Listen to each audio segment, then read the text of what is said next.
welcome back to the channel, welcome back to another video.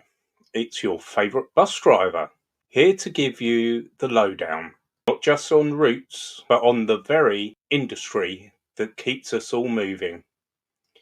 This week we've had some pretty big developments that affects every single one of us on the road, whether you're behind the wheel, a passenger, or just someone who sees buses as part of the urban landscape.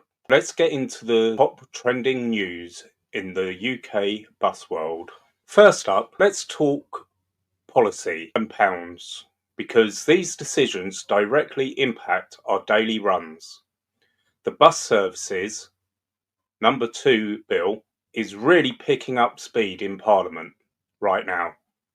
This week, the Public Bill Committee has been scrutinising it line by line. What's crucial here is that this bill aims to make it easier for local authorities to set up their own bus companies and to franchise services, kind of like the London model, or what they've done with the B network in Manchester.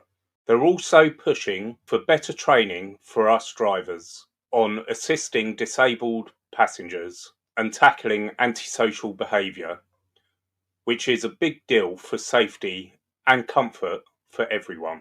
And the money aside, well, the government's confirmed over £1 billion in funding in 2025-2026 and keeping that £3 bus fare cap going. That's fantastic news for passengers' pockets, and it certainly helps keep people on our buses. However, a new report from the National Audit Office just came out, and it's a bit of a reality check. It highlights that bus ridership is still below pre-pandemic levels, and operators are getting more reliant on public funding. As drivers, we see this firsthand. Some routes just aren't as busy as they used to be, and costs, especially for wages and fuel, are constantly going up. It's a tricky balance, but it shows why this new bill is so important. Now, let's talk about something I'm really excited about: the green revolution in our depots. Zero-emission buses are no longer a distant dream.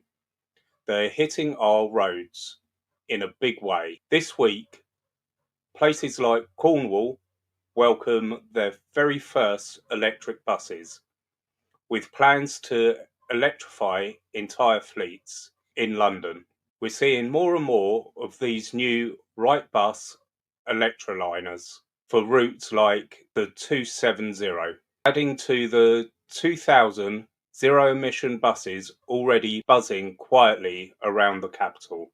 This isn't just good for the environment, it makes for a smoother, quieter ride for passengers.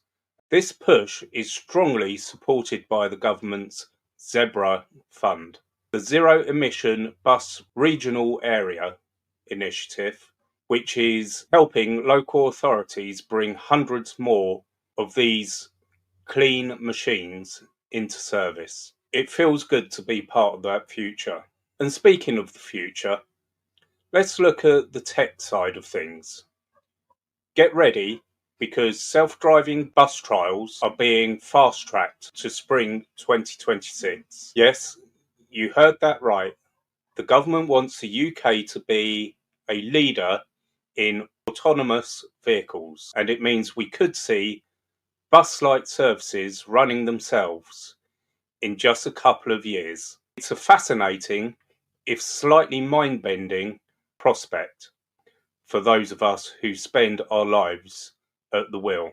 Beyond that, a new study from the University of Surrey highlighted that just better use of digital technology could boost bus usage by 30%.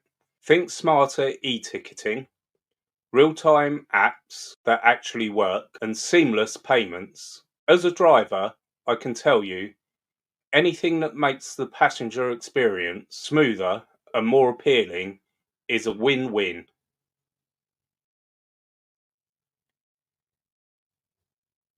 And if you're into the nitty-gritty of smart transport, the ITS UK's annual review 2025 is out, delving into AI in traffic management, smart ticketing, and integrated transport networks. It's all about making journeys safer and more efficient. Finally, let's zoom in on some local news that makes a real difference on the ground. Over in Dumfries and Galway, they've awarded 45 new bus contracts to operators after some shake-ups, which is great for stability, although a few low passenger routes will sadly be scrapped. It just shows how vital these contracts are to keep our communities connected. And a huge shout out to York, where their bus improvement programme celebrated a fantastic milestone. Over 1 million £1 fares have been sold to young people since September 2023. That's a massive success story for getting the next generation onto buses and making public transport accessible. It's a brilliant example of how local initiatives, proper funding, can really make an impact. So there you have it.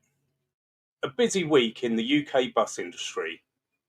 From big parliamentary debates shaping our future, to the quiet hum of newer buses, to the incredible potential of new tech, and the vital local wins that keep communities thriving. It's an industry always on the move, and I'm proud to be a part of it. What do you think about these developments? Are you seeing more electric buses in your area? What do you think of the self-driving trials? Let me know in the comments below.